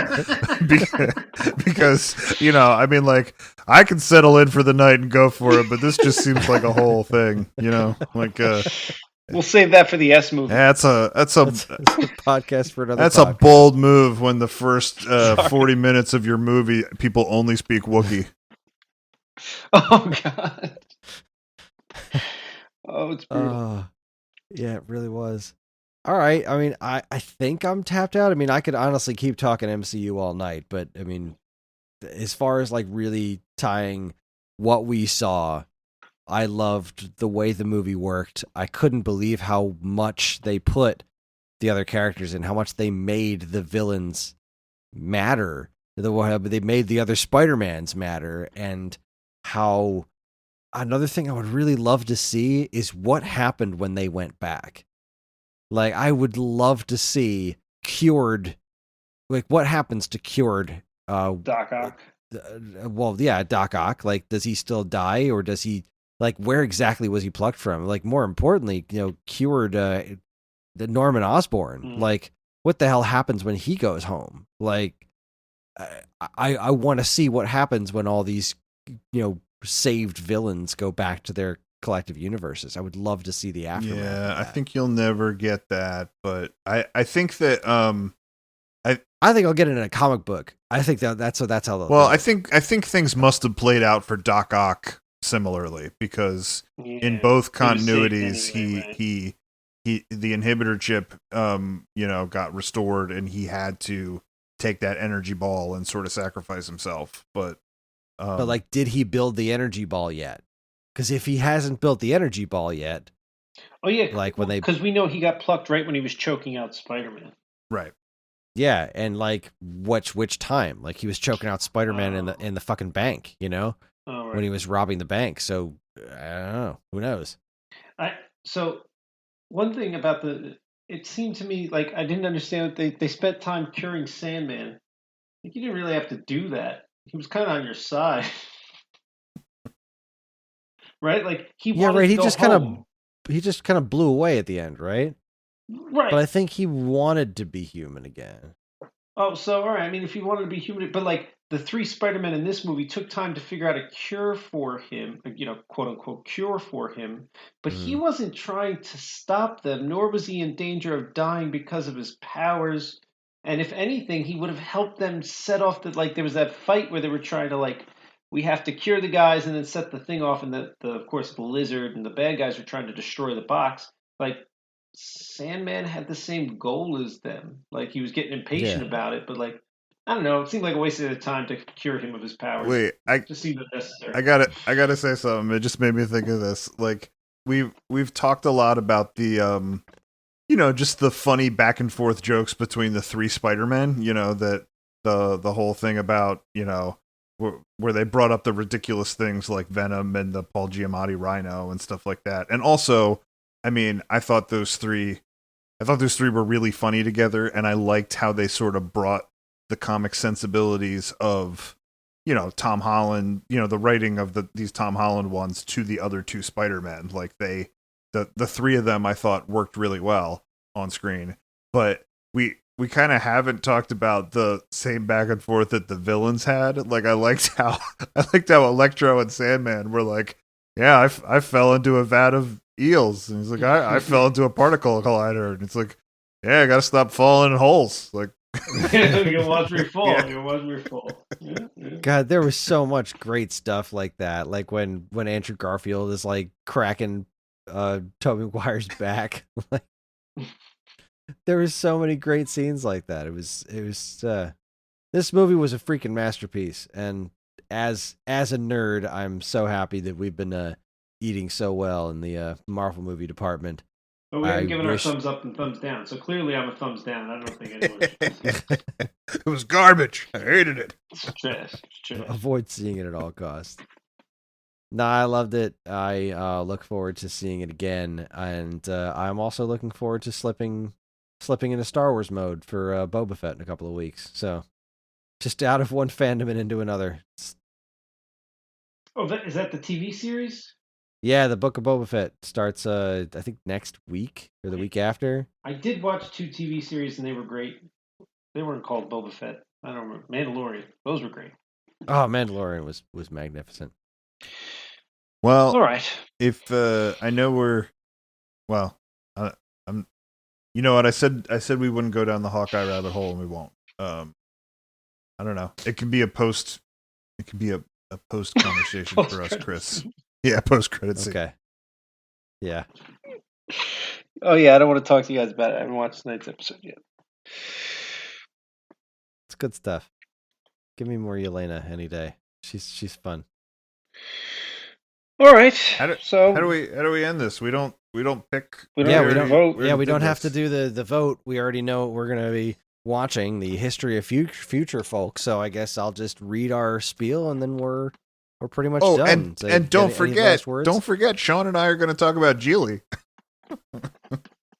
Yeah, you could jump in on that if you want, Chris. But we are talking about Geely. Yep, Uh, it's happening. our one listener who felt we wasted G already thanked us for revisiting All right. G. I All right. can't wait. It is going to be an action-packed episode. Geely and history of future folk. Like, Look, whenever you guys want to do that, I will happily edit it and post it. I can't see myself spending the time to watch the movie. I'm not going to lie to you, but you know what? I'll do my We're- best. When we record the other one, me and Paul just start recording like 20 minutes before you. after we talk about it, we're going to make you feel like you had watched it. So get ready. Your goal is to make the podcast longer than the movie. Well, if this hadn't been a 3-hour Spider-Man movie, we would have succeeded just now. But No, we've done that on this week's episode where we've dissected a half-hour episode of TV for like an hour and a half. So it's not as hard as it seems. All right. Well, if nobody else has any other final thoughts, I'm just gonna wrap things up. Mhm. A Theater Near You is a part of the Geekade Podcast Network, and if you'd like to get in touch with us and you share your comments, movie suggestions, or whatever, you can send us an email at mail@geekade.com. We can also be found on most social media outlets and the official Geekade Discord server, all of which can be found in our show notes. Thanks for listening, everybody. We'll see you next time in the theater near you. Bye. Bye. Spider-Man does whatever a spider can. Spins a web any size, catches thieves just like flies. Look out, here comes the Spider-Man. Is he strong?